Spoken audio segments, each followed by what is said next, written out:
Waalaikumsalam warahmatullahi wabarakatuh. Okey.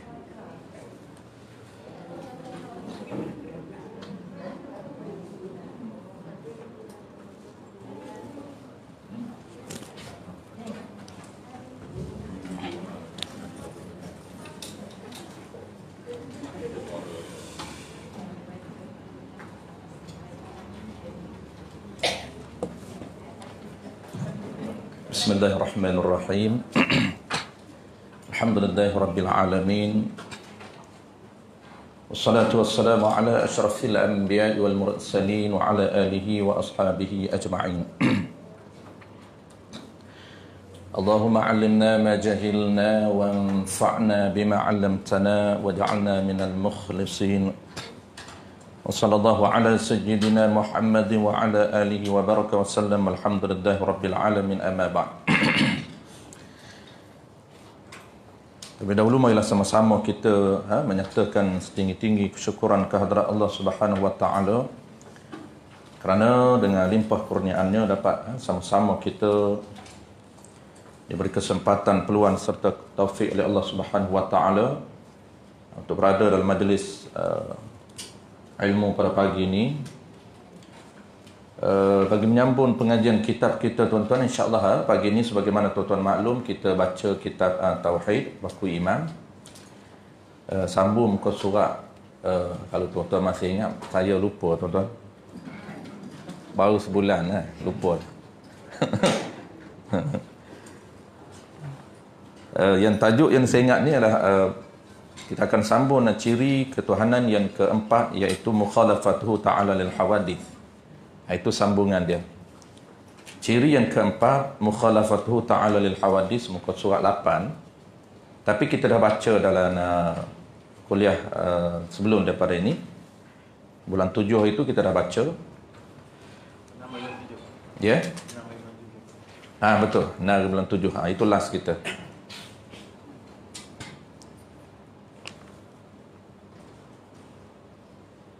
Sambungan muka surat 9 kalau tak silap. Ya? Muka surat 8. Oh, bagus je lah. Maka ia bukan jiri, mungkin di situ.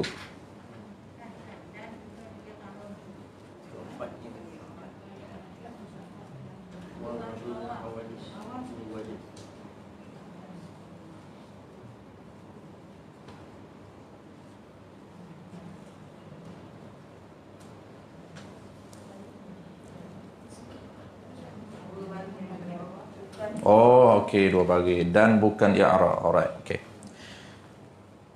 Qala al-musannif rahimahullahu taala, kita sambung muka surat 8 dua baris dari bawah, iaitu dan bukan i'rab.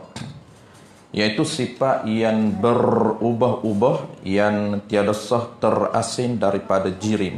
Itu dia punya sambungan kita.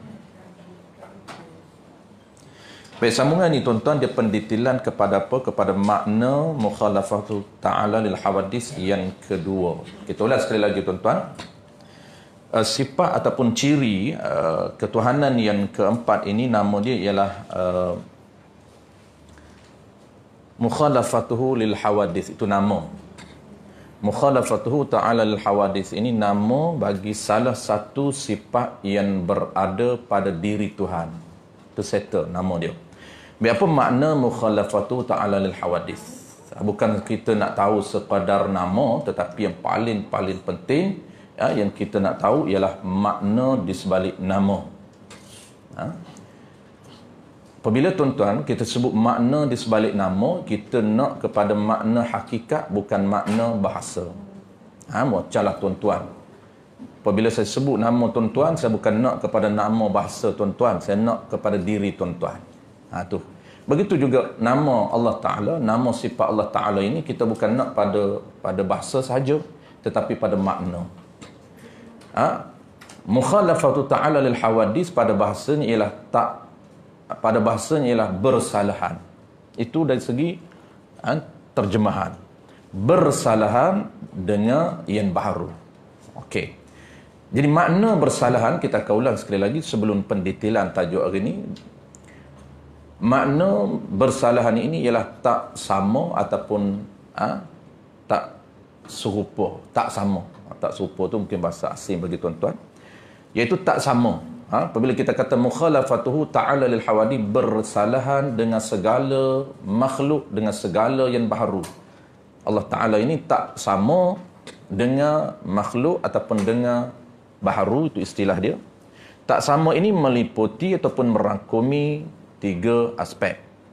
Tak sama dari sudut diri, tak sama dari sudut ciri, dan tak sama dari sudut perbuatan. Ini umum tuan-tuan. Sebelum kita detailkan satu persatu, kita akan detailkan tiga aspek ini. Apa makna tak sama diri Allah dengan diri makhluk? Apa makna tak sama diri Allah dengan ciri makhluk? Apa makna tak sama dengan ciri Allah, tak sama ciri Allah dengan ciri makhluk? Dan yang ketiganya, apa makna tak sama perbuatan Allah dengan perbuatan baharu? Dia makna dia. Baik, kita dah settle tuan-tuan. Yang pertama, kita dah tahu makna Allah tak sama dengan diri. Pendetailan yang kedua ini kita akan sambung. Allah ini dia tak sama dengan ciri Allah. Aspek yang kedua ialah ciri ataupun sifat. Sifat Allah Ta'ala ini dia tak sama dengan sifat baharu. Baik, kita akan sambung di situ. Sebelum tu tuan-tuan, kita nak bagi clear dulu. Kita nak bagi clear dia punya panggil bahasa akademik tauhid. Sebab yang mengelirukan kita, yang menjadi penghalang kepada kita untuk faham, terkadang ialah bahasa. Apabila tuan-tuan clear bahasa dia, istilah yang diguna pakai dalam medan ilmu tauhid, maka insya-Allah kita akan clear sampai target yang kita nak faham apa makna Allah tak sama dengan makhluk. Dia umumnya tuan-tuan, umumnya sifat ini secara spontan apabila kita guna mukhalafah, spontannya apa yang kita faham, Allah ini dia tak sama dengan makhluk. Itu sahaja. Statement yang paling ringkas, tetapi perlu kita faham pendetailan. Apabila kita kata Allah tak sama dengan makhluk, dia meliputi apa tuan-tuan? Meliputi 3. Allah tak sama dari sudut zat, Allah tak sama dengan makhluk dari sudut sifat, dan Allah tak sama dengan makhluk dari sudut perbuatan. Ini pendetailan. Apabila kita tahu pendetailan, tuan-tuan guna ayat yang simple sahaja. Tuan-tuan kata Allah Ta'ala, dia sifat dia, ciri dia, konsep dia, dia tak sama dengan makhluk. Jangan samakan dengan makhluk. Dia tak akan sama dengan makhluk sampai bila-bila. Belum makhluk ada, dia tak sama dengan makhluk, dan selepas makhluk dibinasakan oleh Allah Ta'ala juga dia tidak akan sama dengan makhluk.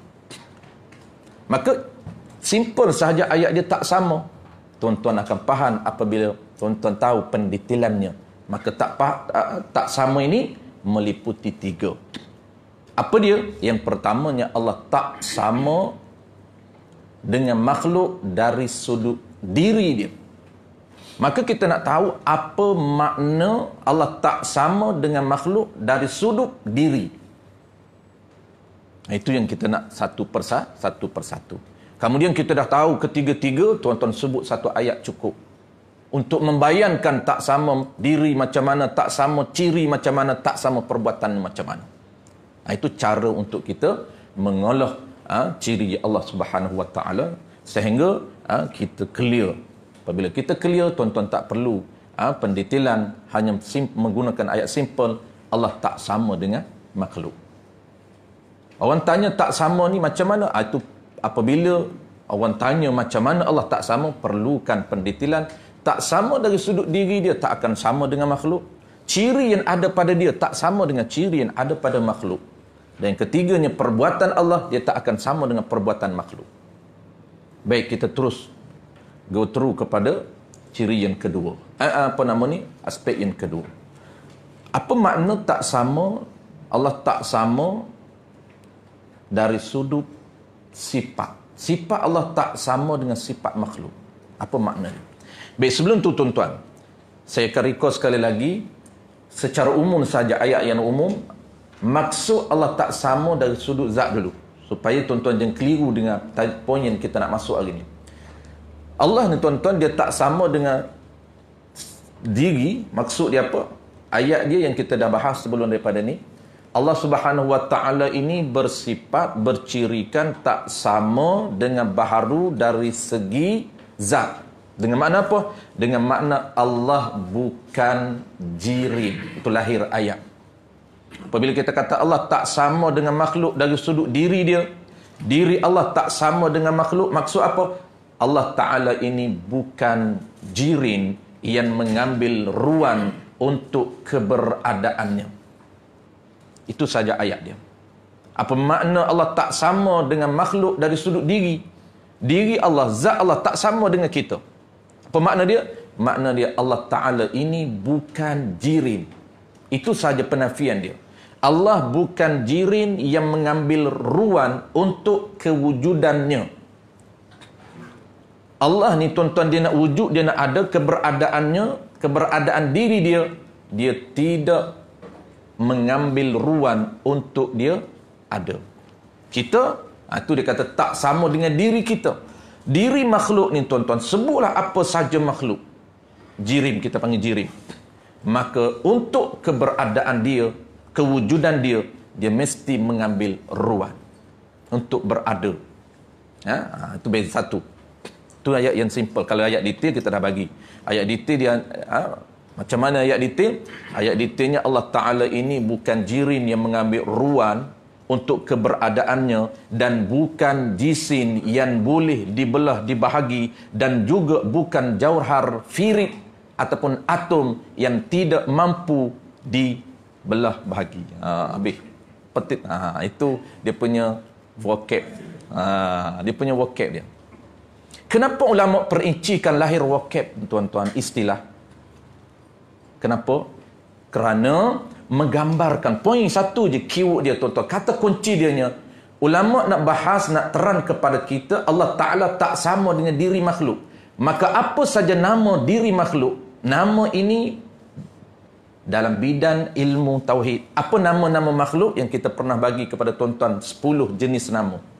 Gunalah apa saja nama makhluk, tak sama.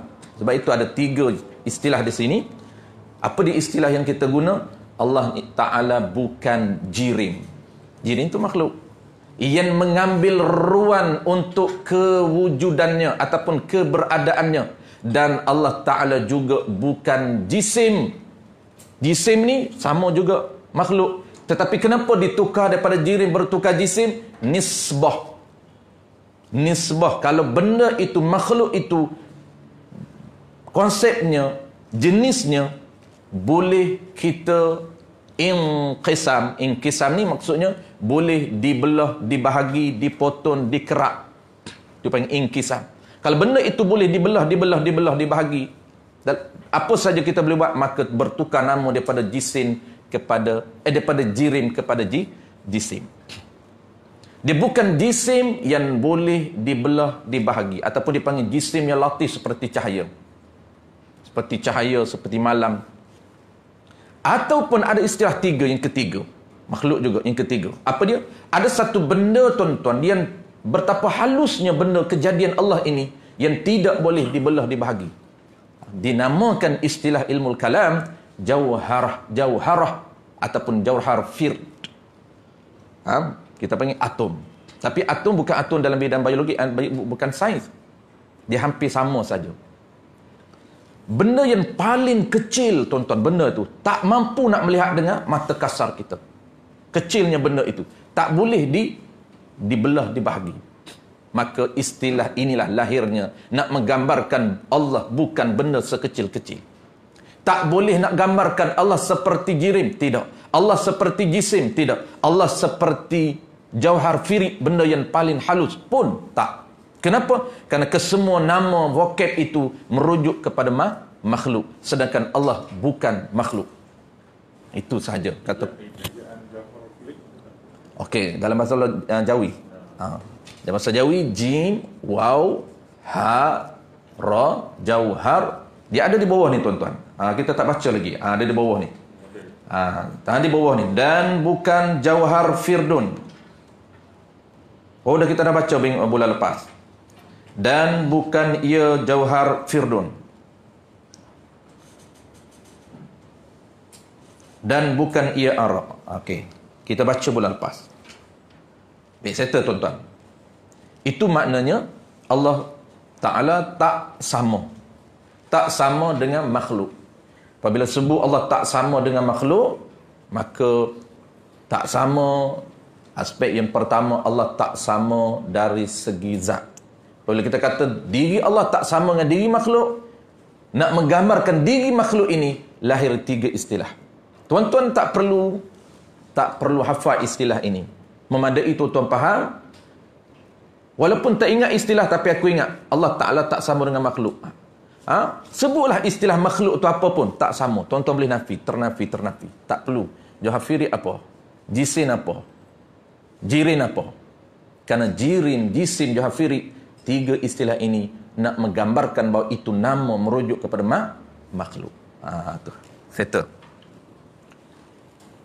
Yang kedua, dan bukan ia arak. Ini dan bukan ia arak. Yang kedua tuan-tuan, makna Allah Ta'ala tak sama pada sifat. Allah tak sama pada sifat. Baik, kita kembali balik. Kita pernah sebut kat tuan-tuan, basicnya tuan-tuan, dalam ilmu kalam, basicnya ada 2. Pertama, istilah pertama dipanggil zatun diri. Ini kena clear, sebab dia akan keliru apa itu arak. Ini istilah. Basicnya tuan-tuan, dia ada 2 istilah asas. Pertama, zat merujuk kepada diri. ZAT itu merujuk kepada diri, zat. Yang kedua tuan-tuan, dia panggil sifat.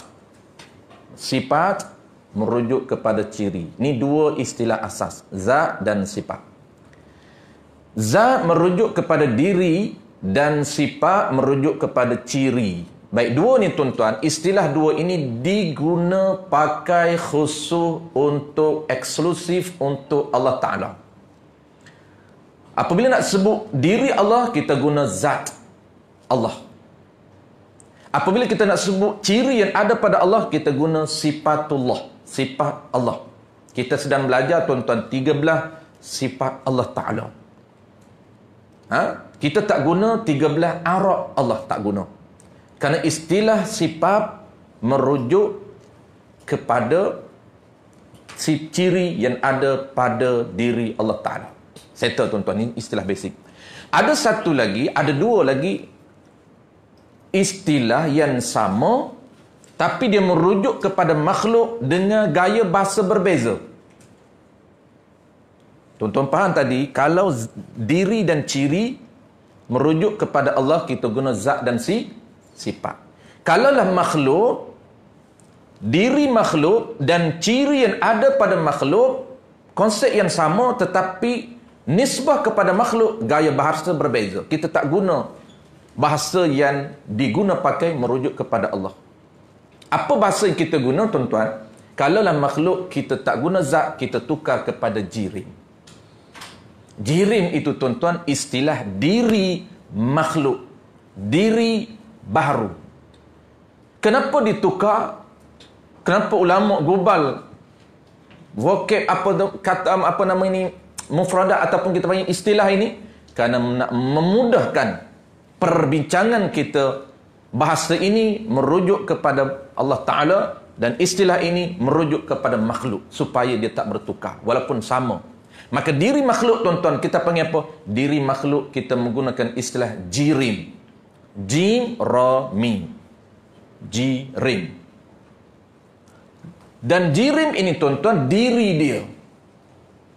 Diri dia. Diri apa? Diri makhluk. Maka diri makhluk dia ada sifat ataupun ciri tuan-tuan. Ya, dia ada ciri. Kita ada ciri. Tuan-tuan ada ciri. Gelas ada ciri. Apa saja makhluk ada ciri. Maka konsep pengenalan makhluk sama juga dengan konsep pengenalan ketuhanan. Apa dia? Nak kenal makhluk, kita kenal melalui ciri yang ada pada makhluk. Maka konsep yang sama juga, pendekatan yang sama juga tuan-tuan, metodologi yang sama juga. Kenal Allah Ta'ala melalui pendekatan mengenal ciri yang ada pada Allah. Sama. Sebab itulah Cara untuk kita kenal Allah melalui perantaraan mengenal makhluk. Maksud konsep yang ada pada makhluk. Kalaulah ciri yang ada pada makhluk, kita tak panggil sifat, tuan-tuan. Kita panggil arad. Dia bertukar. Arad. I'radh. A-R-A-D-H. Tuan-tuan hijau kot mana pun tak apa. Malay ni tuan-tuan hantam bedal ya. Nak buat kod English pun boleh, Malay pun boleh, bahasa tuan-tuan pun boleh. Guna Jawa pun boleh. Arad. Cuma jangan silap sebut lah. Jangan jadi arak pula. Ni aradun. Arad. Arad ni apa, tuan-tuan? Arad ini istilah merujuk kepada ciri yang ada pada makhluk.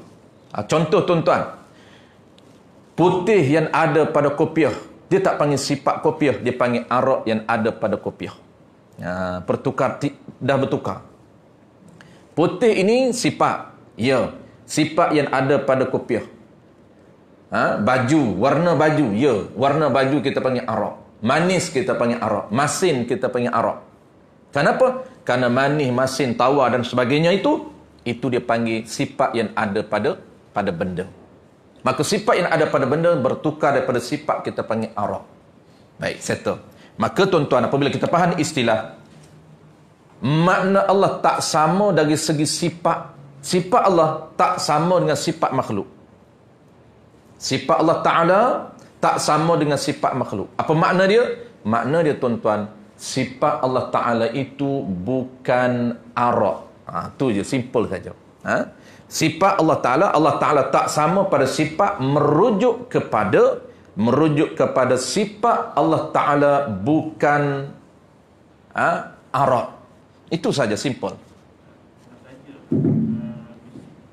Mana sifat makhluk yang berdiri sendiri ada kaitan? Sebab dia Ustaz cakap tadi mana dia ni tak sama dengan berdiri sendiri. Ya, baik.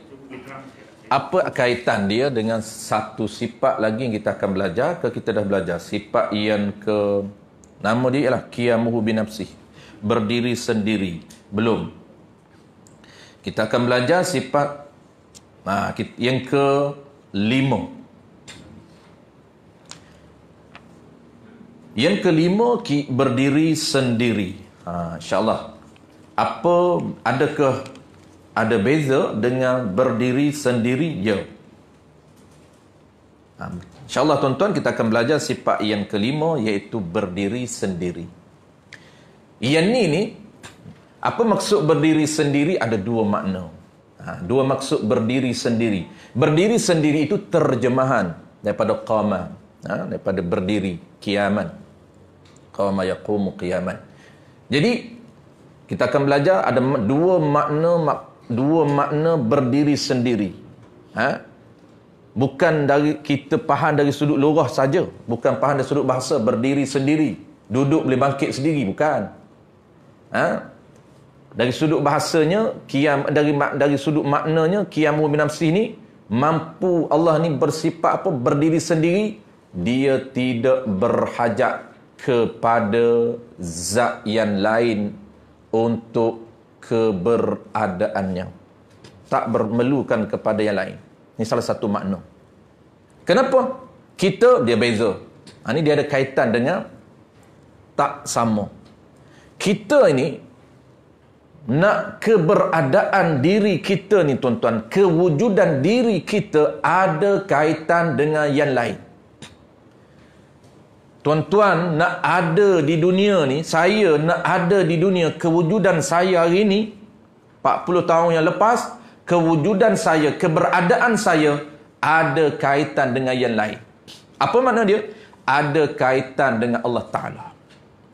Maknanya saya ni, sifat saya, tuan-tuan, kewujudan saya berhajat kepada Allah Ta'ala yang mencipta. Itu dia panggil, kewujudan kita ini ada keterikatan, ada kaitan, ada hubung kait dengan Allah Ta'ala. Dengan kewujudan Allah Ta'ala.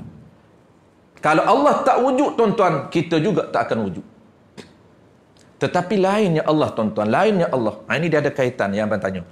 Lainnya Allah Ta'ala, kewujudan Allah, keberadaan Allah. Allah sifat dia ada, diri dia ada, sifat dia ada, perbuatan dia ada. Kewujudan dia tidak ada kaitan dengan yang lain. Tidak ada kaitan dengan adanya benda lain. Makna apa tuan-tuan? Makna dia tak berhajat kepada orang yang mencipta dia. Itu bahasa mudah. Kita berhajat kepada orang mencipta kita. Sebab tu kewujudan kita terikat dengan kewujudan Allah. Tanpa adanya Allah, maka tidak ada kita. Kerana kita ada dengan dicipta. Tetapi Allah ini dia tidak berhajat kepada pencipta. Dan dia tidak berhajat kepada ruang untuk keberadaannya. Itu dua makna qiyamuhu ta'ala nafsi. Baik, settle.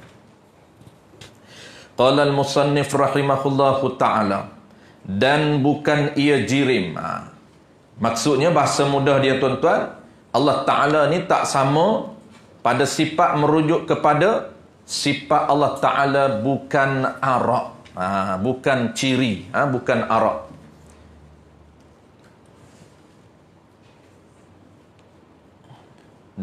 Dan bukan ia Allah Ta'ala jauhar firi. Iaitu ni dah lepas.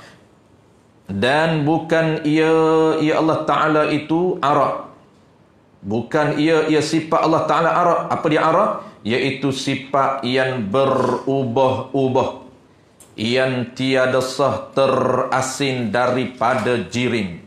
Ini arak kita panggil. Iaitu ciri yang berada pada jirim. Arak ni tuan-tuan, dia tak boleh terasin daripada jirim. Baju tak boleh terasin, putih tak boleh terasin dengan baju. Manis tak boleh terasin dengan gula. Masin tak boleh terasin dengan garam. Maka masin itu arak, garam itu jirim. Maka Allah Ta'ala tuan-tuan, dia bukan arak. Bukan jirim, dah lepas. Kita dah bahas bukan jirim. Sekarang ni Allah Ta'ala bukan arak. Kenapa nak kena ternafi? Nak nafi? Kerana memang Allah bercirikan begitu. Sebutlah apa nama, kita kena tolak nafi. Kerana Allah Ta'ala dia tak sama dengan arak. Mana contoh arak? Seperti warna putih, kuning, gerak. Gerak pun ciri yang ada pada jirim tuan-tuan. Dia panggil ciri yang ada pada jirim. Gerak, berjalan, turun, tu gerak. Turun daripada atas ke bawah, naik daripada bawah ke atas. Maka Allah turun, Allah naik. Itu kena faham apa makna penggunaan istilah. Apabila kita baca hadis tuan-tuan, sifat ini sangat-sangat penting untuk kita faham sebelum kita memahami hadis. Maka nak faham hadis secara betul tuan-tuan, nak berinteraksi dengan hadis secara betul, inilah dia punya basic, ilmu basic. Sebelum kita berinteraksi dengan hadis yang menggunakan istilah-istilah makhluk. Antara penggunaan istilah makhluk yang digunakan oleh Allah Ta'ala, Allah turun sepertiga malam melihat hambanya sedang melakukan ibadat. Apabila spontan kita faham Allah turun, kalau tanpa ilmu asas ini tuan-tuan, apa yang kita bayangkan? Allah Ta'ala ini daripada langit ke-7, dia turun seperti turunnya kita ke langit dunia untuk melihat siapa hamba sedang melakukan ibadat 1/3 malam. Nampak tak? Sedangkan bukan turun yang sebagaimana kita faham. Turunnya itu bukan turunnya diri Allah, bukan turunnya sifat Allah, tetapi turunnya di situ ulama takwil, turunnya rahmat Allah Ta'ala. Turunnya kebaikan, Allah menurunkan kebaikan, Allah menurunkan rahmat, yakni bentuk kebaikan kepada siapa yang bangkit beribadat di tengah malam. Keberkatan turun di tengah malam, kebaikan turun di tengah malam tanpa kita sedar, tanpa kita faham apa dia kebaikan. Kadang-kadang Allah tak jelas rahsia yang kita dapat hasil daripada kita beribadat malam. Berkatnya rezeki kita, berkatnya harta benda kita, berkatnya keturunan kita, berkatnya masa kita tuan-tuan, hasil daripada ibadat kita. Tu makna turun. Jangan kita faham, malam ni nak bertemu dengan Allah. Dating malam ni dengan Allah. 1/3 malam Allah turun. Tu bahaya kalau kita tidak ada asas-asas yang kukuh dalam memahami ayat-ayat yang ada persamaan dengan makhluk. Dan gerak, dan diam, dan rasa, dan nyawa, dan bau, dan suara, dan sejuk, dan panas, muda, tua, dan lainnya. Semua ini ciri arak, tuan-tuan. Muda, tua, merujuk kepada masa. Maka Allah Ta'ala, dia tidak bermasa. Dan lainnya daripada tiap-tiap sifat a'rad. A'rad tu jamak. Jamak daripada a'radun. Dan bukan ia ada pihak. Ini masih lagi ciri jirim. Masih lagi apa nama ni? Arak.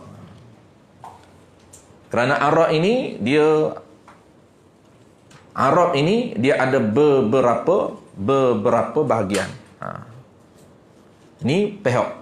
Dan bukan ia Allah Ta'ala itu ada pihak. Maka mana pihak? Arah.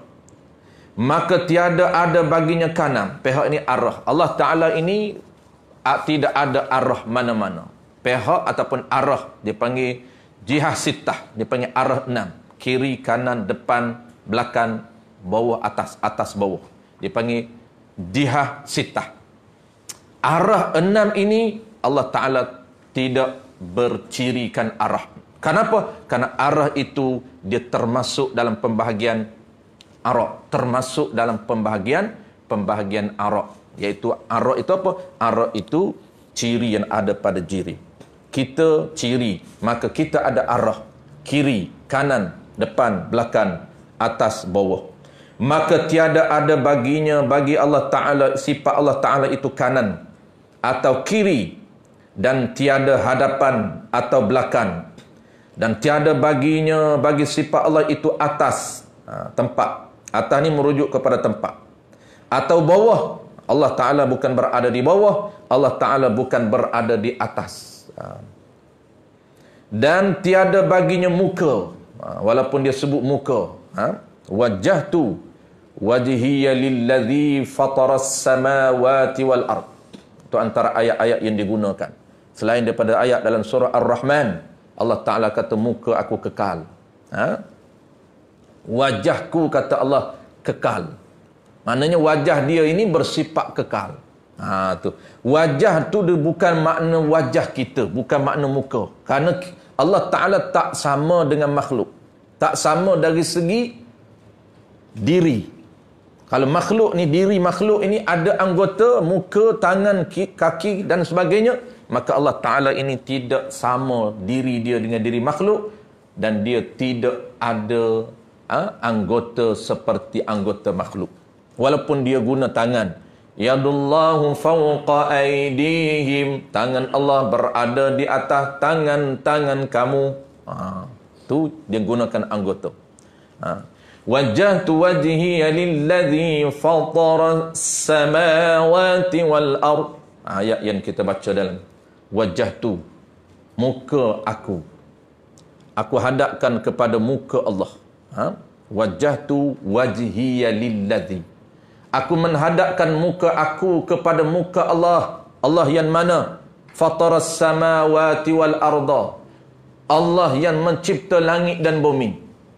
Dalam doa iftitah kita baca, kita menghadap muka kita kepada muka Allah. Ada dua makna menurut ulama fiqh. Makna pertama, kita menghadap muka kita kepada Allah dengan makna apa? Bukan menghadap diri Allah ada muka, bukan. Maknanya pertamanya fizikal kita, muka kita menghadap kepada arah yang ditetapkan oleh Allah Ta'ala, yakni arah Kaabah. Tu wajah tu.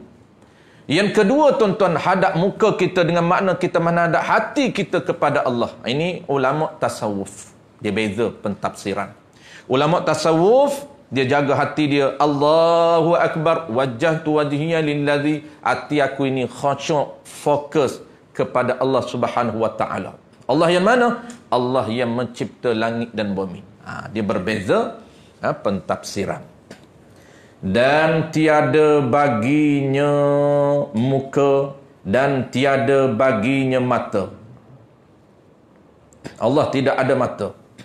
Dia memandang walaupun dia ada sifat sama basar. Kita akan bahas tuan-tuan akan datang.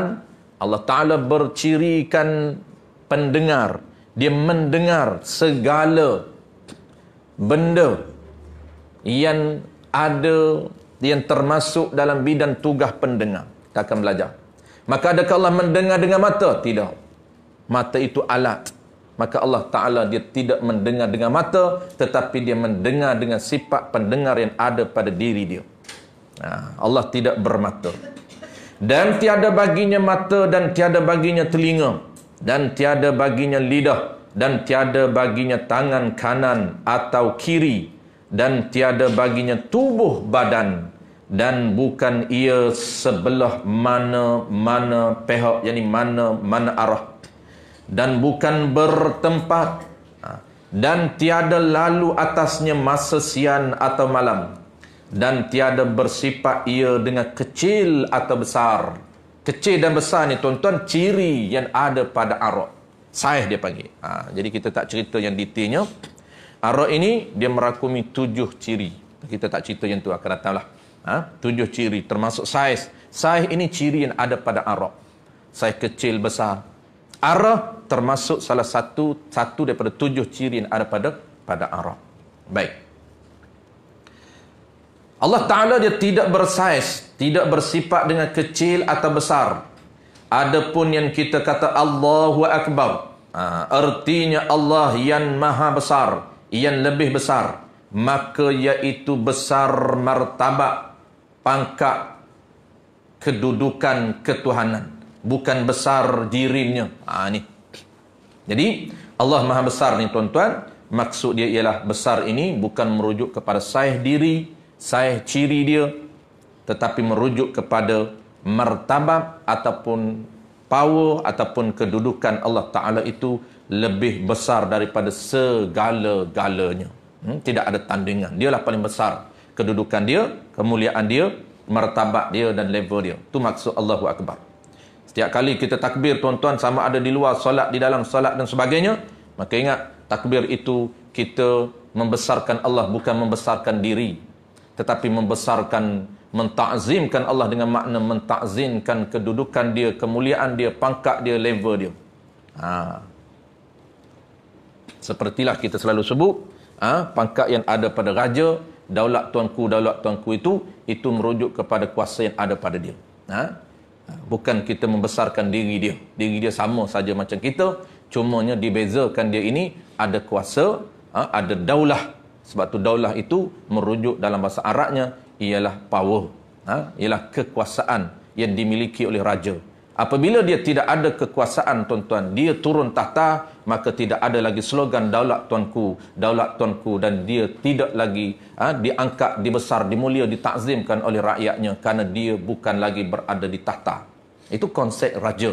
Begitu juga Allah Ta'ala ini, apabila kita membesarkan dia, Allahu Akbar ini slogan untuk membesarkan Allah dalam solat, di luar solat, maka kita membesarkan dan memuliakan, mentakzimkan kedudukan dia, pangkat dia, level dia, bukan diri dia. Diri dia tidak ada saiz besar dan kecil. Artinya Allah Maha Besar itu, artinya Allah yang lebih besar, maka iaitu besar martabat, pangkat, ketuhanan, bukan besar dirinya, dan tiada mengambil faedah ataupun benefit ia Allah bagi dirinya dan bagi makhluk pada segala perbuatannya. Baik. Ini yang ketiga tuan-tuan. Masuk yang ketiga. Yang ketiga dah settle dah yang kedua. Yang ketiga ni Allah Ta'ala tak sama perbuatan dia dengan perbuatan baru. Kita dah faham Allah tak sama dengan diri Allah, tak sama dengan diri makhluk.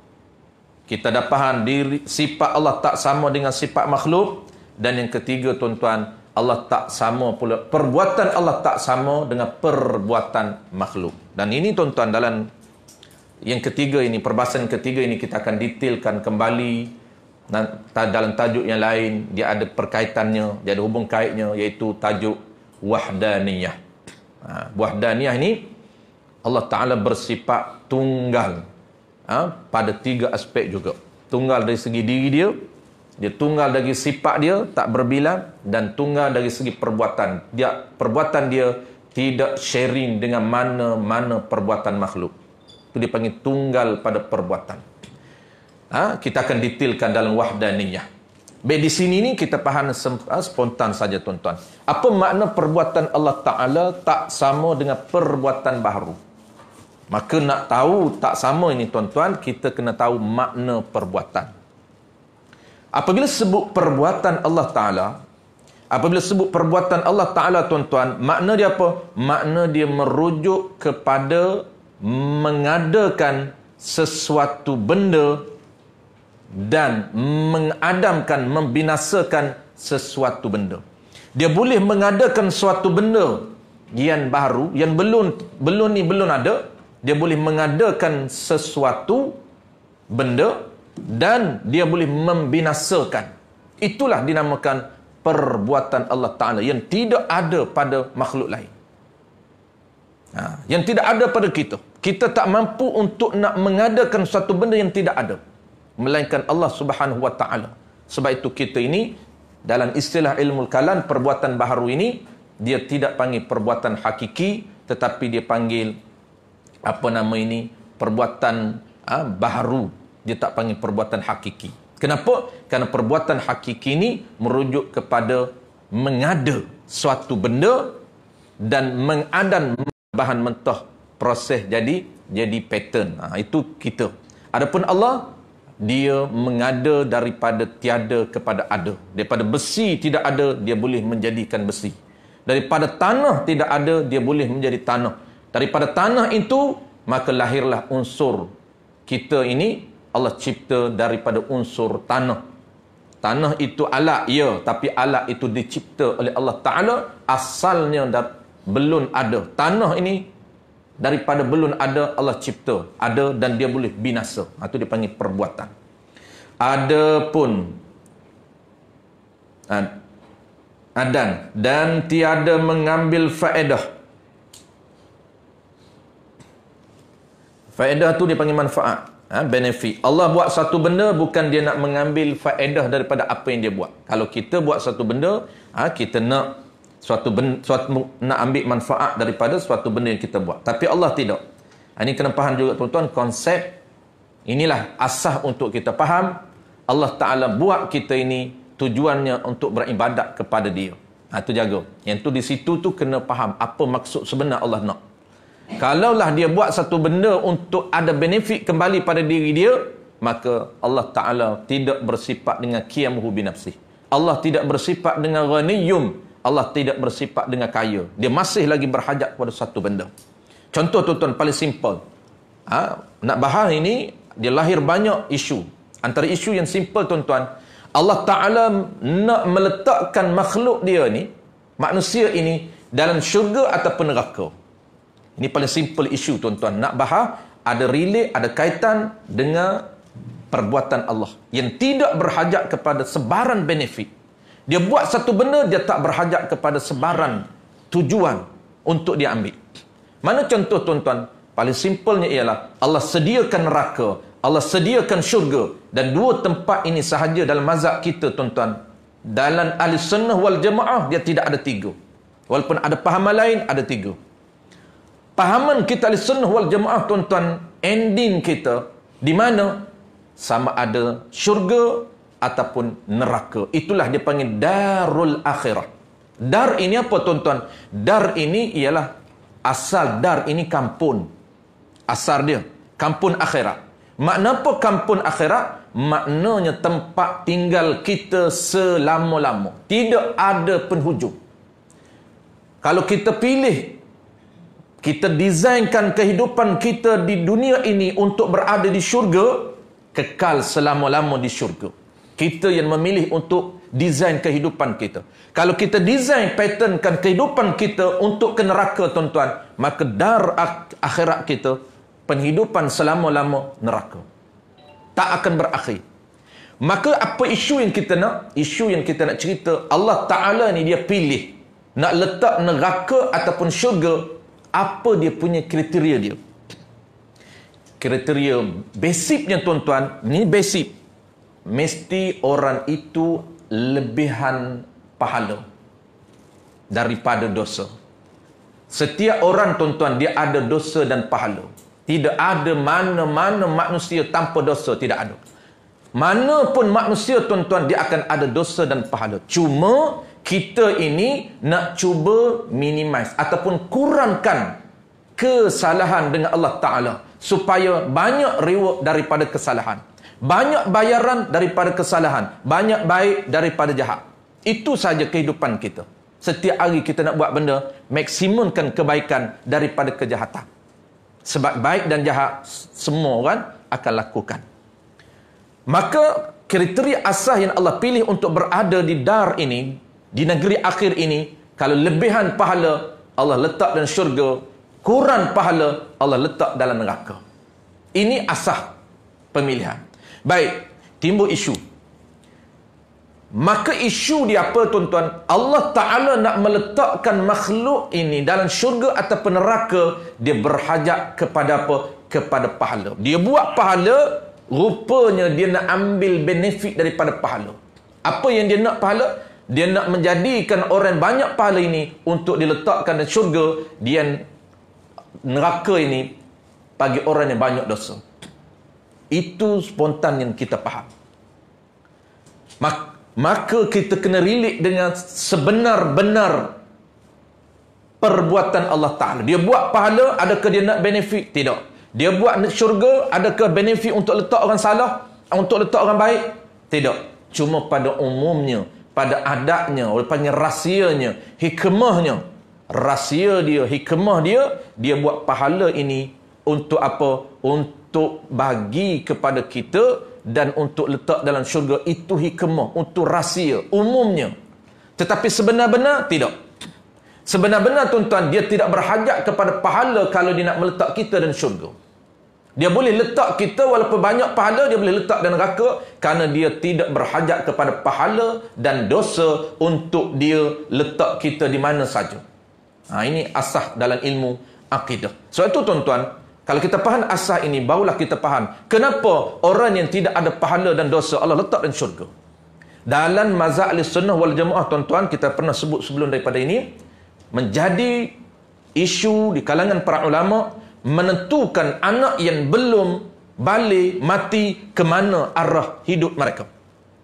Satu. Yang kedua, masa depan orang gila, sama je status orang gila ni tuan-tuan, status dia sama dengan kanak-kanak. Kenapa? Kerana mereka berada dalam satu kategori. Dia panggil kategori orang yang tidak ditaklif oleh Allah. Tidak ada dosa dan pahala, orang gila. Maka orang gila, orang mati belum balik, dan orang yang dibangkit, belum dibangkit Nabi. Mereka hidup zaman fitrah, zaman tidak ada Nabi. Mereka lahir tuan-tuan, mereka hidup pada zaman yang tidak diturunkan Nabi. Mereka melakukan apa sahaja kesalahan, tidak dikira kesalahan. Mereka melakukan apa sahaja kebaikan, tidak dikirakan pahala. Maka rekod mereka, prestasi mereka, zero pahala, zero dosa. Ini tiga kategori ini, ke mana hala tuju mereka. Mereka tidak ada dosa untuk ke neraka, mereka tidak ada pahala untuk ke syurga. Maka mazhab kita Ahlussunnah wal Jamaah tuan-tuan, mereka akan ke syurga. Kenapa? Kerana dengan sifat rahmat Allah, Allah tidak berhajat kepada pahala untuk dia caturkan siapa penghuni syurga. Cuma adabnya, hikmahnya, rahsianya, nak letak dalam syurga mesti ada ciri, mesti ada kriteria. Tapi kalau tak ada kriteria pun, dia boleh pilih nak berada dalam syurga dengan power yang ada pada dia. Kerana dialah power. Syurga dia buat, dia boleh tentu siapa yang dia nak letak dalam syurga. Adil ke tidak Allah? Ya, tetap dia adil kerana itu milik dia. Dia boleh catur mengikut bidang kuasa dia. Tapi mazhab ada 1, 2, 3 firqah tuan-tuan. Dia kata mereka ini tidak akan ke syurga dan tidak akan ke neraka. Mereka berada di tengah-tengah. Rupanya ada juga di tengah-tengah. Ada juga di tengah-tengah. Tu hak dia panggil sesat lah. Tak ada, hidup dia ada dua je. Kita mazhab kita tuan-tuan, tua Ahlussunnah dua, neraka atau syurga, dua pilihan saja. Jangan kita duduk atas pagar. Dia kata saya syurga pun tak nak, neraka pun tak nak. Yang ulama kita kata ni itu bahasa saja. Ada orang kata, ulama kita kata nak menggambarkan bahawa sangat dahsyatnya neraka. Kalau boleh, ya Allah, biarlah kamu tak bagi aku masuk syurga, tapi jangan bagi aku masuk neraka. Dia tak nak kepada neraka, berdahsyatnya neraka ni. Allah gambarkan kepada kita neraka ni dahsyat. Nabi pula gambar kepada kita, Nabi ni Allah dah demo kepada dia. Sebab tu Nabi ni, apabila Nabi cerita, dia akan feeling kepada kita. Kenapa tuan-tuan? Kerana networking. Tuan-tuan cerita benda tuan-tuan tak pernah tengok, dia tak berapa feeling sangat. Nabi ni apabila dia cerita neraka pada kita, syurga pada kita, sentuhan yang dahsyat akan menyentuh hati, menyetak hati-hati orang yang mendengar. Kenapa? Kerana Allah demo kepada Nabi. Allah tunjuk Nabi, bawa Nabi, demo inilah dia neraka. Bukan Nabi masuk dan neraka, buat demo saja. Live Nabi tengok, inilah dia neraka. Dan orang-orang berada di neraka. Dan Nabi gambarkan dahsyatnya neraka, suara perkikan neraka itu. Nabi kata kalau siapa mendengar suara neraka, boleh gugur jantung dia. Dahsyat tak dahsyat? Jadi orang ni apabila dia dengar sahabat Nabi ni, dengar apa yang Nabi cerita, dia rasa dalam hati dia, sentap hati dia, sehingga dia kata, ya Allah, minta jauhlah daripada neraka. Kalaulah aku ni tak layak nak masuk syurga, ya Allah, kamu jangan letak aku dalam neraka. Nak letak di mana? Takkan nak letak di tengah. Maksudnya dia nak suruh letak dalam syurga juga. Tu kehebatan, kedahsyatan neraka. Jadi itu isu yang kita terjawab hari ni, tuan-tuan. Pagi ni terjawab. Kalau orang tanya kita, tomohan yang dibuat oleh golongan-golongan firqah-firqah yang sesat, mengatakan Allah Ta'ala ini berhajat kepada pahala, barulah boleh masuk syurga. Berhajat kepada dosa, barulah boleh masuk neraka. Sebab itu tuan-tuan, dalam neraka ini, orang yang tidak ada, orang yang banyak pahala, Allah boleh letak dia dalam neraka. Sepatutnya orang banyak pahala ini, kalau kita ikut kriteria asah, aku confirm akan berada dalam syurga. Belum tentu. Kerana itu asah saja. Tetapi Allah boleh handle, boleh urus kita mengikut kehendak dia. Dan orang yang banyak dosa, Allah boleh letakkan dalam syurga. Allah mencari. Sebab itulah tuan-tuan, boleh sikit iklan sikit. Sebab itulah antara sifat rahmat Allah. Ini poin dia tuan-tuan, poin dia. Kalau orang tanya kenapa Allah Ta'ala ni boleh, kenapa Allah Ta'ala nak meletakkan manusia dan syurga ini ikut sesuka hati dia. Ya, Allah Ta'ala ni dia akan menggunakan satu tiket tuan-tuan. Nama dia ialah rahmat. Allah masuk ke syurga ni tuan-tuan, bukan sebenar-benar, bukan kerana pahala kita, bukan. Tetapi kerana rahmat dia, kasih dia, sayang dia kepada hamba dia, dia akan letak di dalam syurga. Dia pilih. Maka kita ni tuan-tuan, kehidupan kita manusia di atas dunia ini, kita kena mencari, buatlah apa saja yang boleh menarik rahmat Allah Ta'ala. Maksudnya, perbuatan kita ini Allah Ta'ala suka. Itu panggil rahmat. Allah, rahmat ni makna kasih sayang. Makna Allah suka. Apa saja tuan-tuan buatlah kebaikan walaupun sekecil-kecil kebaikan. Kenapa? Kerana dia boleh menarik rahmat Allah Ta'ala. Jangan pandang kepada kecilnya, besarnya kebaikan, tetapi tuan-tuan pandanglah nilai yang ada pada kebaikan itu. Terkadang kebaikan tuan-tuan kecil sahaja, tetapi dengan sebab kebaikan yang kecil itu, Allah memandang tuan-tuan dengan pandangan rahmat, menjadikan asbab untuk Allah Ta'ala masukkan kita ke dalam syurga. Mana contoh yang saya nak sebut? Proses Allah Ta'ala perkiraan kita. Allah Ta'ala dia kalau dia nak letak kita dalam syurga, dia akan cari kita ini, ada tak ada kita ini, sebab yang membolehkan untuk dia suka ataupun untuk rahmat dia, untuk dia letak dalam syurga. Disebut di dalam kitab Matla'ul Badraini wa Majma'ul Bahrain, di awal kitab muka surat 3. Dalam membicarakan kelebihan dan besarnya status ilmu Allah Ta'ala ni, betapa besarnya ilmu Allah Ta'ala, nilai yang ada pada ilmu Allah Ta'ala ini besarnya. Allah gambarkan bagaimana proses Allah nak masukkan ke dalam syurga. Apabila sipulan bisipulan ini Allah kira, ni di padang mahsyar kelak, perkiraan, orang panggil apa? Pahala dan dosa kita, perbuatan kita atas dunia, Allah kira satu persatu di padang mahsyar. Maka Allah cari kebaikan yang ada pada si fulan ini untuk melayakkan dia berada di syurga. Allah cek satu persatu. Apa yang digambarkan oleh ulama dan kitab Matlaq ini? Pertamanya, cek kebaikan. Cek kebaikan semua tidak ada. Lalu dia cek last sekali, apa yang dia cek? Ini checklist yang terakhir. Checklist yang terakhir, tuan-tuan, semua kebaikan dia tak ada buat. Tapi Allah nak kira juga dia. Kalau cincai memang tak kira dah. Ini antara setersetun orang yang Allah nak dia ini layak untuk masuk syurga, maka akan dikira checklist akhir. Apa checklist akhir? Perbuatan tidak ada. Allah Ta'ala kira dia ini, tanya, adakah dia pernah berada dalam majlis ilmu bersama para ulama?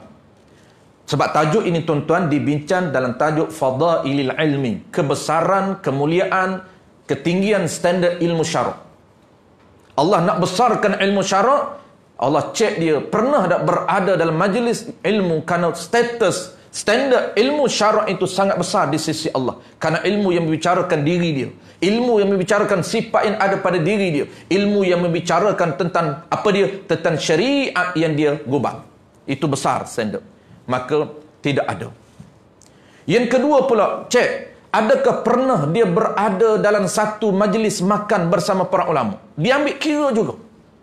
Tak pernah belajar dengan ulama, cuma singgah makan sekali nak ambil gambar je.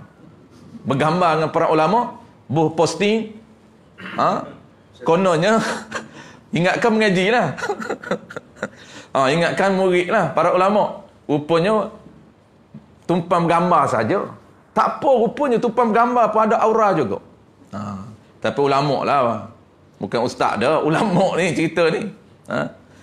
Tak ada. Last sekali, tuan-tuan, last sekali.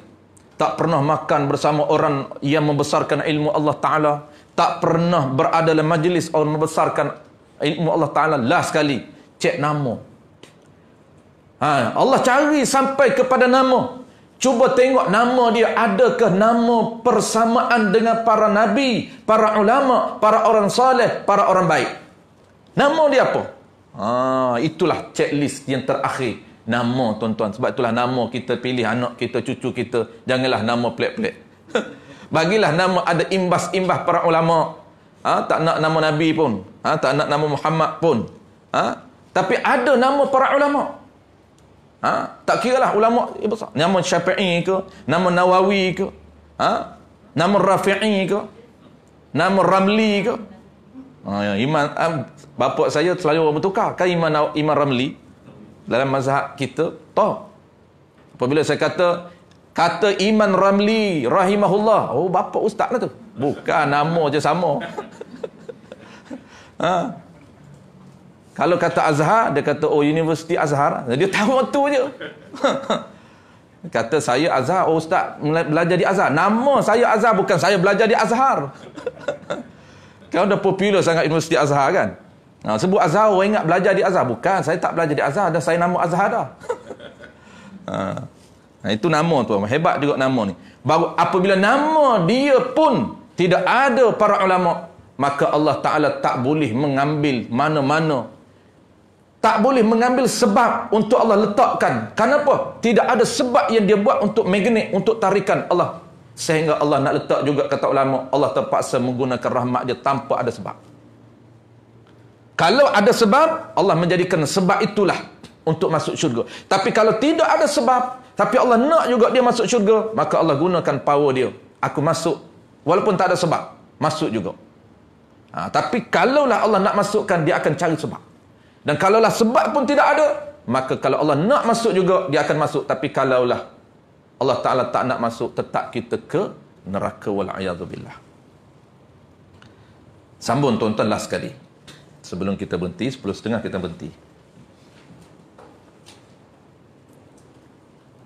Adapun dah baca. dan tiada mengambil faedah atau benefit ia bagi dirinya dan bagi makhluknya pada segala perbuatannya perbuatan Allah dan segala hukumnya hukum Allah. Apa saja dia tetapkan, dia gubal hukum tuan bukan untuk diri dia. Ni dia akan bertemu di bawah tu, dia gubal hukum wajib solat. Maka bukanlah dijadikan nasi itu kerana ia mengambil faedah untuk bagi kita kenyang. Ini. Cuma dia panggil tuan-tuan, nasi dan segala benda, air, nasi dan sebagainya, Allah Ta'ala jadikan nasi itu bukan untuk mengambil faedah, benefit daripada nasi. Apa faedah nasi Allah buat? Untuk memberi kenyang kita. Nasi itu untuk kenyang kita. Allah Ta'ala buat. Maka adakah dia nak mengambil, dia buat nasi untuk dia ambil benefit daripada nasi untuk menyebabkan orang lain jadi kenyang? Tidak. Cuma secara asas, orang panggil adatnya, dia buat uruhnya, dia buat asbab. Sebab itu tuan-tuan, apabila kita bercakap, dia ada dua dimensi, dua makna. Pertama dari sudut adat, yang kedua dari sudut hakikat. Tetapi kita ni kalau tanpa asas yang kemas, tanpa asas yang kukuh, kita nampak satu, tak nampak hakikat. Dia ada dua. Pertama, zahirnya nasi, dengan asbab Allah cipta nasi itu sebagai asbab untuk mengenyangkan kita.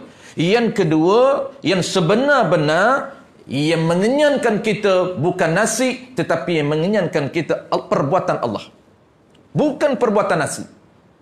Allah mencipta kenyang itu untuk kita, bukan ada kaitan dengan nasi. Cuma adanya Allah mencipta asbab. Ini dia dah cerita, wa ja'alna likulli syai'in sababa. Allah Ta'ala mengatakan, aku mencipta suatu benda ini ada rahsia, ada sebab, ada hikmah. Dan sebab itulah, kalau manusia ini tak kenal Allah, dia akan mengenal asbab yang aku cipta tanpa mengenal Tuhan asbab. Ini yang penting untuk kita belajar, supaya kita nampak dua-dua. Kita nampak makhluk Allah Ta'ala di hadapan, kita nampak siapa yang mencipta makhluk. Kita nampak asbab dan kita nampak siapa yang mencipta asbab. Tu Allah Ta'ala jelas. Tapi kita nak bahas tu tuan-tuan, kita faham Allah Ta'ala, perbuatan Allah, dia tidak mengambil sebarang benefit. Walaupun dia buat benda itu hanya untuk menjadi perantaraan, menjadi asbab. Secara adatnya, secara teknikalnya, orang nampak kenyang kerana nasi, orang nampak hilang haus kerana air, orang nampak sihat kerana ubat. Tetapi yang sebenar, Allah cipta benda itu, Allah yang buat. Perbuatan Allah kenyang, perbuatan Allah sembuh, perbuatan Allah hilangkan haus, perbuatan Allah bukan air. Kerana air itu Allah cipta asbab dan ada function, ada fungsi, ada manfaat, ada kebaikan air ini. Setiap benda Allah Ta'ala buat, Allah dah cerita, aku buat suatu benda di atas dunia ini, akan ada rahsia, akan ada manfaat, akan ada kebaikan untuk makhluk, bukan kebaikan untuk Allah.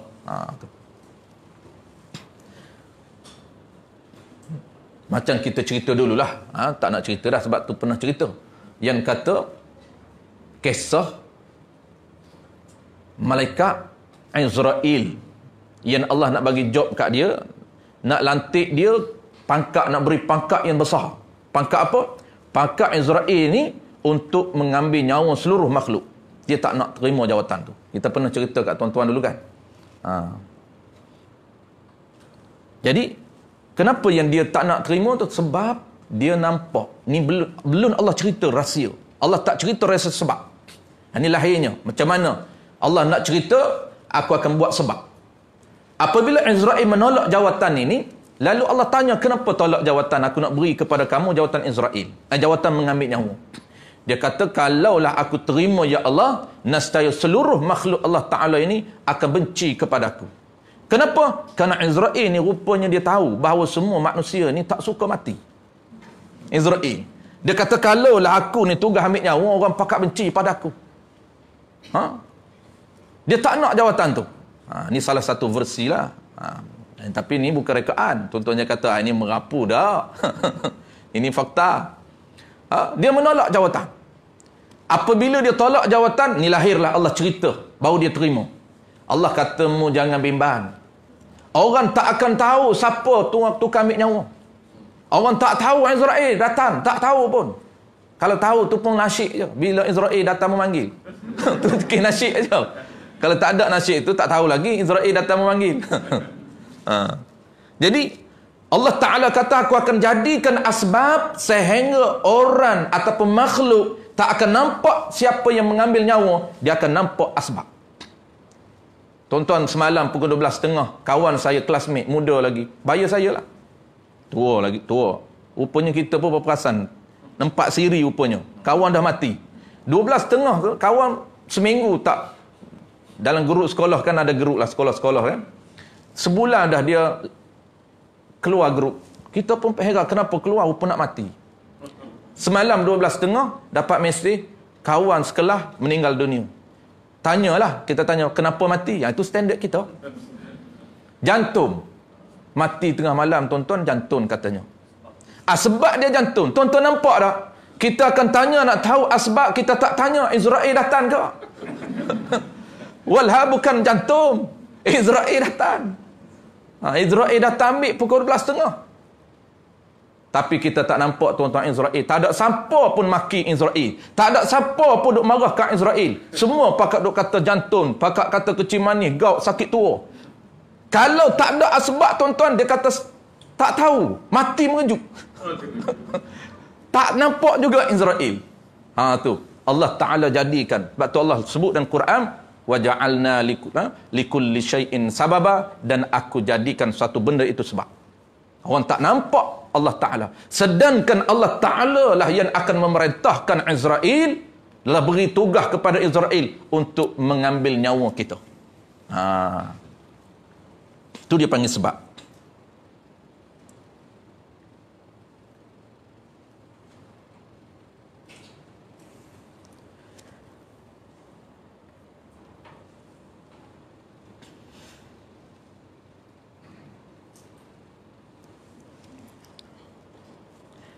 Dan lainnya, dan bukanlah dijadikan air itu untuk bagi kita faedah supaya kita hilang dahaga kita, dan lainnya, dan bukan diwajibkan atas kita sembahyang itu kerana ia ambil faedah untuk beri kita masuk syurga. Ini yang kita sebut tadi. Bukan kerana Allah Ta'ala jadikan dia gubal hukum. Apa dia hukum? Wajib mendirikan salat. Kenapa? Kerana Allah Ta'ala nak beri pahala. Kenapa Allah nak beri pahala? Kerana Allah nak pahala itu supaya asbab nak masuk syurga. Itu asbab saja. Bukan makna Allah perintah, dia gubal undang-undang, dia suruh kita buat solat. Apabila kita buat solat, maka dengan sebab kita buat solat itulah masuk syurga. Bukan. Itu asbab sahaja. Orang tak pernah solat pun dia boleh letak dalam syurga. Dan orang yang solat tak pernah tinggal pun dia boleh letak dalam neraka. Itu berdasarkan kepada perbuatan dia. Macam mana? Sebab sahaja dia buat solat itu untuk apa? Untuk manusia. Dan bukan dijadikan jin dan manusia itu yang mengambil faedah untuk sembah mereka itu akan dia. Tetapi segala kejadian Allah dan segala hukumnya, hukum Allah itu mesti ada hikmahnya. Ada hikmah, ada rahsia, ada asbab. Dan kebetulannya bukanlah sia-sia. Bukan sia-sia. Firmanullahu Ta'ala, wa ma khalaqtul jinna wal insa illa liya'budun. Saya baca baris ni bukan berhenti. Tapi kalau berhenti jangan baca sebab ada setengah tu cara bacaan dia berhenti tapi dia hidupkan. Itu tak betul lah. Contoh, wa ma khalaqtal jinna wal insa illa liya'buduna. Itu tak betul lah. Ini wa ma khalaqtal jinna wal insa liya'buduna. Itu bacaan yang tidak tepat. Artinya tiada aku jadikan jin dan manusia melainkan, ini yang sebenar, penterjemahan yang sebenar. Kena buat apa? Melainkan ada hikmah ataupun rahsia, jadilah mereka itu menyembah akan daku. Rahsia, hikmah, asbab sahaja. Bukan dia nak benefit suruh sembah dia. Di sini tepat perbahasan para ulama. Kalau kita faham memang hakikat Allah jadikan manusia dengan jin untuk sembah dia, hakikat betul Allah mengambil benefit, maka Allah akan lemah. Kenapa? Kerana berapa ramai manusia tak sembah Allah.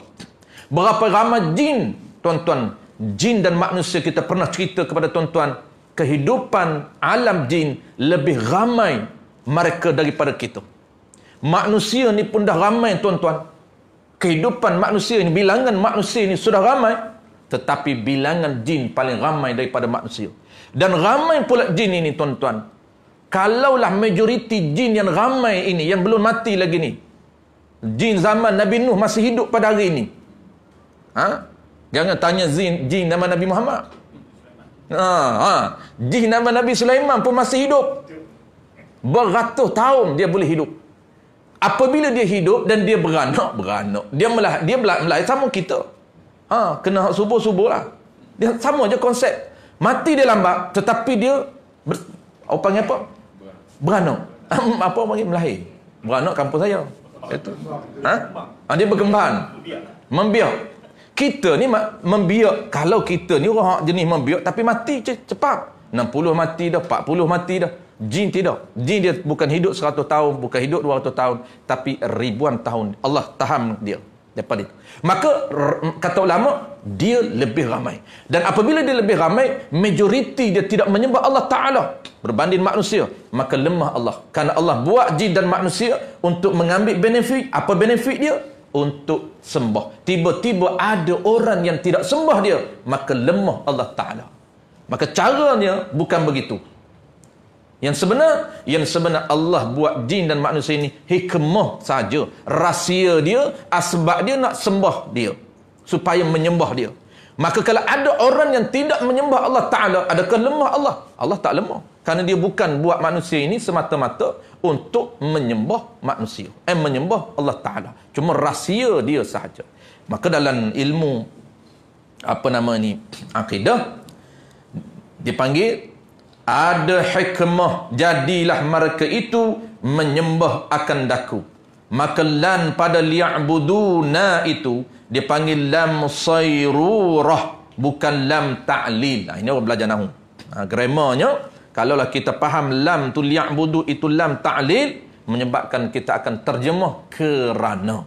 Apa tu? Penterjemahan tu penting untuk kita faham. Lam di situ sama ada lam kerana untuk benefit ataupun lam sayrurah untuk rahsia ataupun asbab. Dan tiada bersifat ia dengan mana-mana sifat yang baharu. Tidak ada sifat mana-mana bersifat dengan sifat baharu. Dan mustahil lawan mukhalafatuhu lil hawadis, iaitu mumatsalatuhu lil hawadis. Artinya mustahil bersamaan Allah Ta'ala bagi segala yang baharu pada zatnya. Ini yang kedua, tuan-tuan. Pertama dah settle. Pertama tu, formula pertama, ilmu hukum akal, sifir. Kita pernah sebut dulu. Jadi kita nak kenal Allah Ta'ala ini dengan perantaraan hukum akal. Akal kita akan tentu, akan decide. Apa yang akal kita tentu? Sifir hukum akal ni ada 3. Asas dia 2. Pertama apa? Pertamanya, mesti kita decide. Apabila kita ada ilmu, tuan-tuan, asas dia, maka akal kita nampak untuk decide apa yang kita tentu. Mesti Allah Ta'ala ini bersifat dengan sifat yang tak sama pada makhluk. Simple saja. Kita dah faham. Tak sama pada diri, tak sama pada ciri, tak sama pada perbuatan. Jadi lahirlah sifir rukun akal. Akal kita buat keputusan. Kita ni, tuan-tuan, akan ditanya oleh Allah Ta'ala keputusan. Itu saja. Apabila kita faham, maka fasihlah untuk kita jawab. Mana yang Allah Ta'ala kita tanya dalam bentuk macam mana? Allah bersifat dengan sifat mukhalafatuhu lil hawadis. Apa kamu nak hukum? Maksud, apa kamu nak sebut? Apa kamu nak decide? Maka kita pun decide, kita kata mesti, ataupun dalam bahasa ilmiahnya wajib bagi Allah Ta'ala, wajib bagi Allah Ta'ala bersifat dengan mukhalafatuhu lil hawadis. Itu dia punya segmen umum. Maknanya wajib dengan makna mesti. Mesti. Itu dia panggil keputusan. Nak lahirnya mesti, tuan-tuan, kita kena nampak di minda. Paulus kata mesti. Mesti Allah bersifat tak sama dengan makhluk, sama ada dari sudut diri dia, atau dari sudut ciri dia, atau dari sudut perbuatan dia tak sama dengan makhluk. Mesti. Confident. Sebab kita dah nampak. Nampak apa? Tuan-tuan nampak macam mana tak sama dari sudut diri. Diri Allah bukan jirin, bukan jisin, bukan johafiri. Tuan-tuan dah nampak diri, ciri Allah, sifat Allah. Sifat Allah bukan Arab. Tuan-tuan dah nampak perbuatan Allah tak sama dengan perbuatan makhluk, kerana perbuatan Allah jenisnya mengadakan suatu benda yang belum ada dan membinasakan suatu benda yang telah ada, dan ciri perbuatan Allah tidak mengambil sebaran benefit apa yang dia buat. Titik. Itu saja. Maka yang kita, tuan-tuan, di sini formula kedua, sifir, kita panggil sifir. Sifir rukun akal yang kedua pula mustahil. Dah kita betul-betul nampak, betul-betul confident, betul-betul yakin mesti Allah tak sama dengan makhluk, maka kita nak nafi. Kita kena ada satu lagi benda, sifir yang kedua, tuan-tuan. Untuk apa? Untuk betul-betul nampak, betul-betul yakin makna mesti itu, kena ada satu lagi istilah mustahil. Mustahil, tak boleh terima akal nak kata Allah sama. Tu. Dia panggil mustahil ni, tuan-tuan. Mustahil ni lahirnya mesti tak sama Allah dengan makhluk. Tak boleh sama sekali-kali dengan makhluk. Maka kita nak nafi dalam bentuk sifir, hukum akal, dalam bentuk penafian mustahil. Bahasa kita panggil tak logik akal. Allah sama dengan makhluk. Kenapa? Kerana kita dah faham mesti Allah Ta'ala tak sama, maka kita kata Allah Ta'ala ni tak boleh sekali-kali sama. Itu dipanggil mustahil. Mustahil. Dan mustahil, benda yang dihukumkan oleh akal lah. Ni.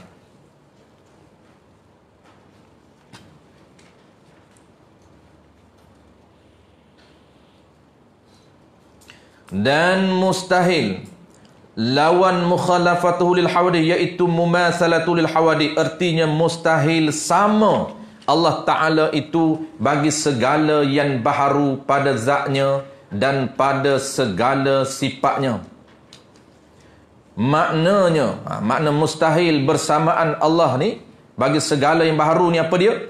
Tiada ada sesuatu benda yang menyamai Allah Ta'ala pada sedia kala.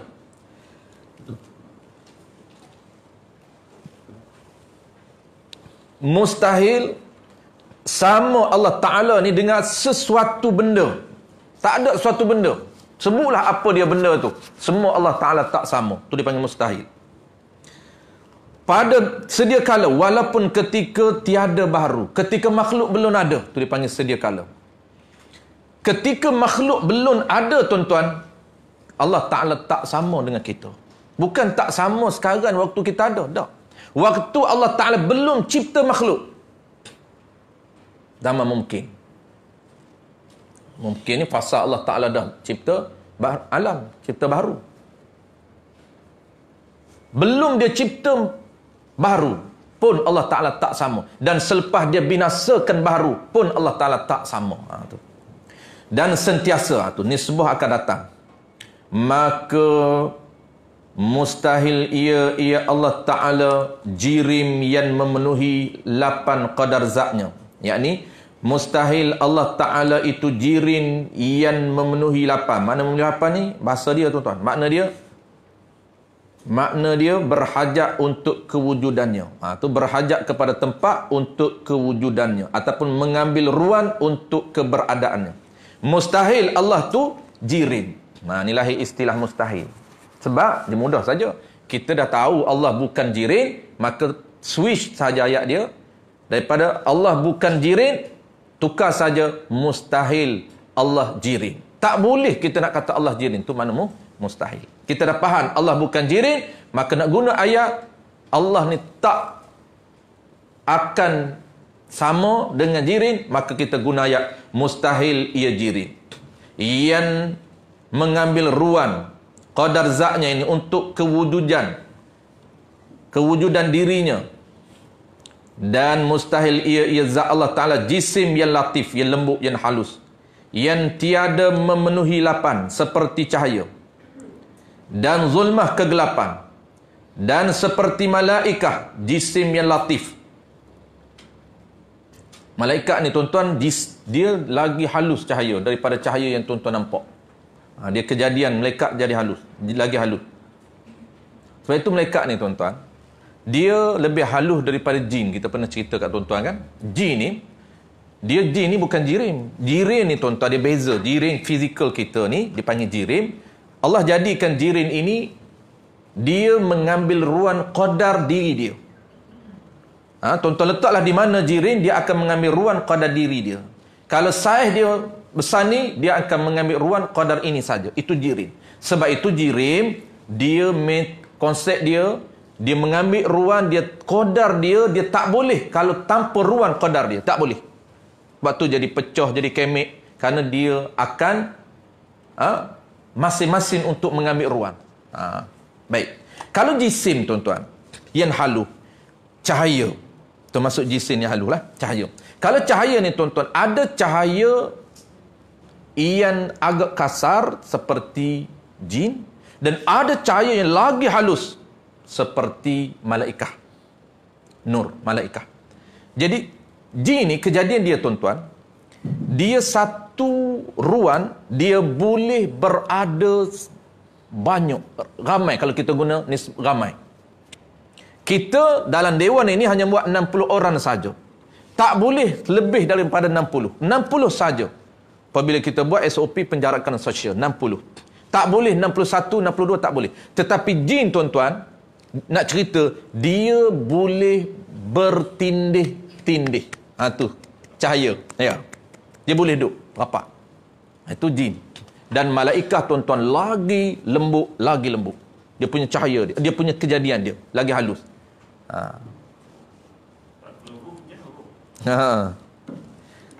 Ruh ini, ruh memang Allah Ta'ala tak cerita kejadian dia. Wallahu a'lam. Memang ruh Allah Ta'ala tak cerita daripada apa.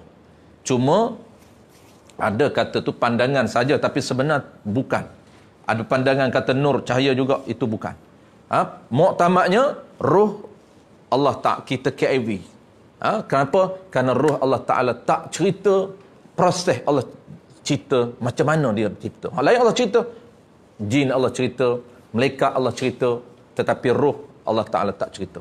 Ada benda-benda lain macam kuman dan sebagainya yang halu-halu yang kita tak nampak tu dia makhluk. Makhluk. Tapi dia dalam bentuk, kalau dia sebut lama dia panggil, betul lah corona ni. Ya. Dia kerabat jin ke kerabat apa? Dia, ya. Itu yang kata makhluk yang dalam bentuk tak nampak. Makhluk ni tuan-tuan, ada makhluk, jin tu alam lain. Tu alam dia yang kita tak nampak sebab berbeza alam. Tetapi ada juga makhluk kita ni yang Allah cipta untuk kita. Alam yang sama seperti virus, kuman dan sebagainya, tu bakteria, tu tak nampak. Adakah dia bukan makhluk? Makhluk. Cuma dalam bentuk yang dia itu latif, halus, yang tak dapat dikesan. Tapi kewujudan dia diakui oleh kita. Macam roh, macam bakteria, virus dan sebagainya, itu kewujudan dia tu diakui oleh kita walaupun tak nampak. Tak nampak itu pandangan biasa. Tapi kalau ada alat untuk kita melihat dia, contoh, ada juga Manusia mampu mencipta alat untuk melihat. Sebab apa? Sebab kerana asasnya dia benda ada. Dia benda itu dipanggil benda yang maujud, benda yang ada, cuma tak boleh terih dengan panca indera saja. Macam corona virus. Kita sambung sikit lagi tuan-tuan. Kita akan berhenti di tengah tu. Dan seperti malaikah. Dia unsur malaikah ni tuan-tuan, dia unsur cahaya. Sebab itulah tuan-tuan perasan, kalau tuan-tuan perasan, tempat mudah nak teris malaikat ada ni tuan-tuan. Boleh teris malaikat ada, boleh teris. Tepat tak tepat lain cerita lah. Tapi dia punya formula biasanya. Tempat malaikat ada ni tuan-tuan. Tuan-tuan partilah di masjid, di surau, tempat pengajian, tempat baik. Tuan-tuan tempat baca Quran. Di rumah tuan-tuan banyakkan baca Quran, banyakkan perbuatan yang baik. Malaikat rahmat akan turun. Sebab malaikat ni dia banyak jawatan. Sangat banyak. Malaikat ni kita tak mampu nak ingat dia punya jawatan dia banyak sangat. Ada yang khusus untuk di rumah, yang Allah Ta'ala atur, tetapkan dia. Gerombongan ramainya malaikat untuk turun berada di rumah. Setiap rumah yang di dalamnya ada kebaikan. Bacaan Qurannya, kebaikannya, bacaan kitabnya dalam rumah. Malaikat ini selagi ada kebaikan, selagi itu dia kekal di dalam tempat itu. Memang itu job dia. Dia kena turun tempat-tempat yang ada kebaikan. Kalau rumah, dia panggil malaikat yang menurunkan rahmat. Rahmatkan kebaikan. Malaikat dia akan buat turun kebaikan. Maka tanda dia tuan-tuan, tanda tempat-tempat yang kebaikan ini. Tuan-tuan perasan tak kalau kita berada di masjid, tenang. Kita rasa tenang, kita rasa cool, kita rasa relax, kita rasa ceria, kita rasa happy. Keluar balik, stres. Siapa stres? Datanglah ke majlis pengajian. Duduk dalam majlis pengajian sangat tenang, sangat relax, sehingga tertidur. Betapa tenangnya, betapa bahagianya, betapa cerianya. Sebab itu tuan-tuan biasa dengar kan? Ada satu, ramai, bukan seorang tuan-tuan, ramai yang konseling.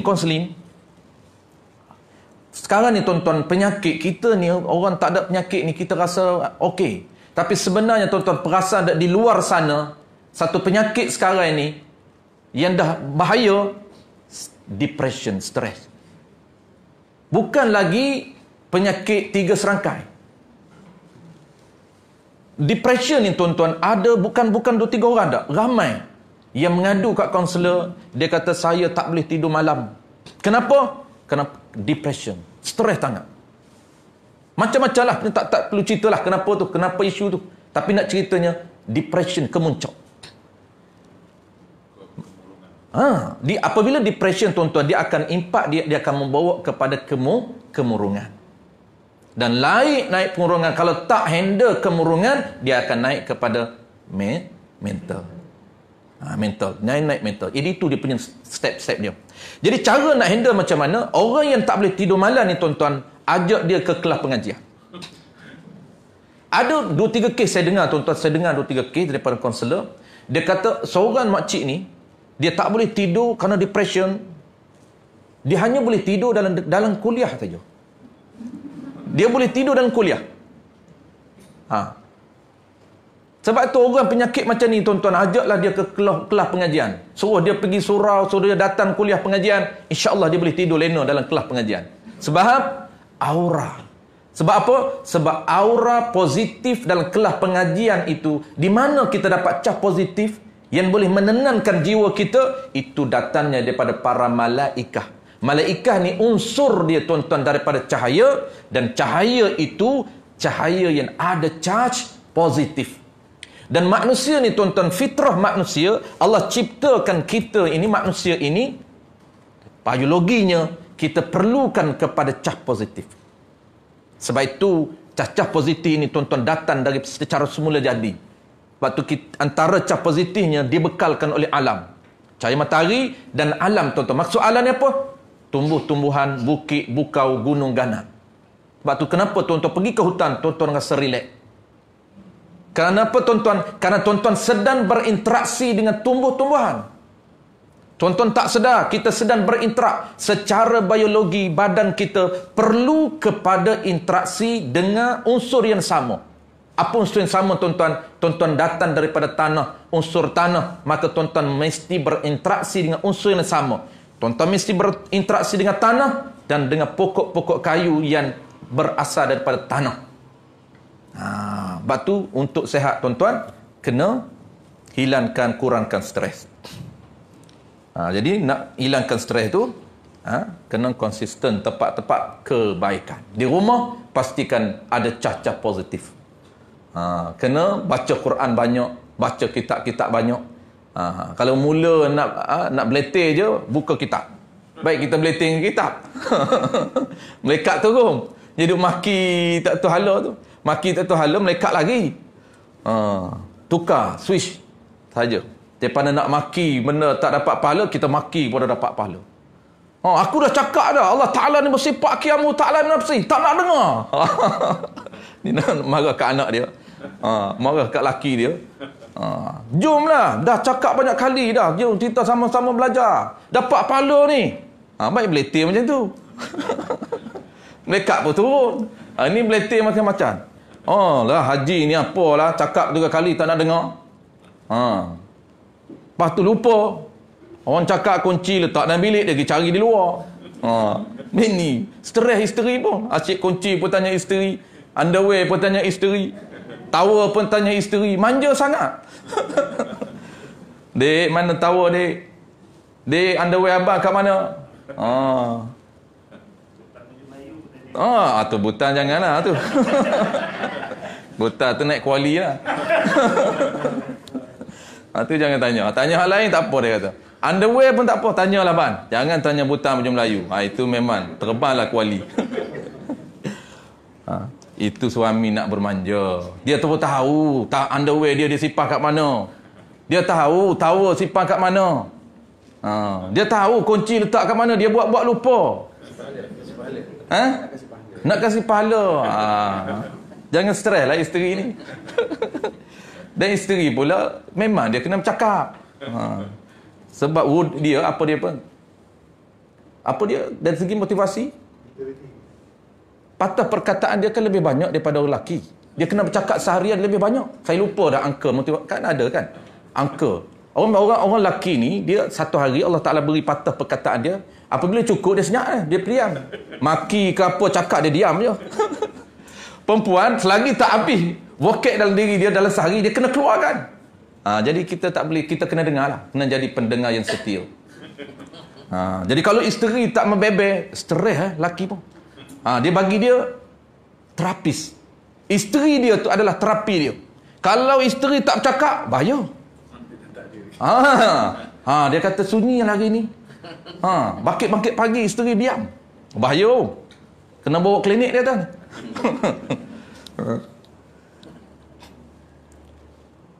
Dan mustahil ia jauhar firi. Kita berhenti sekat tu tuan-tuan. Tengok.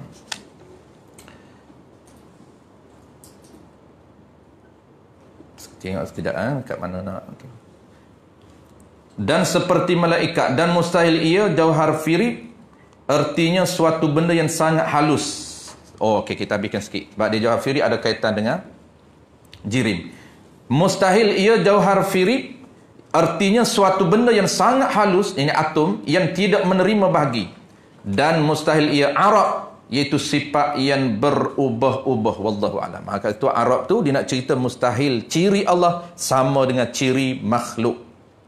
Sifat Allah ini sama dengan sifat makhluk, mustahil. Maka dia detailkan. Ini mudah saja tuan-tuan, kita tak urai kerana kita dah urai awal tadi. Dia just switch ke istilah saja. Kalau tadi kita kata Allah bukan jirin, Allah bukan jisin, Allah bukan jauhar firi, settle. Satu makna Allah bukan, Allah tak sama dengan baharu. Maka penafian pula dia tukar dia bentuk mustahil. Mustahil Allah jirin, mustahil Allah jisin, mustahil Allah jauhar firi. Maka insyaAllah akan datang kita akan sambung makna yang kedua dalam bentuk mustahil. Makna yang kedua ni apa? Allah Ta'ala ni tak sama dengan sifat ataupun dengan arab. Allah Ta'ala tak sama, sifat Allah tak sama dengan arab. Ciri Allah tak sama dengan ciri makhluk. Maka bahasa dia, sifat Allah tak sama dengan arab. Maka tukar Mustahil Allah ini ara. InsyaAllah minggu depan. Wallahu a'lam.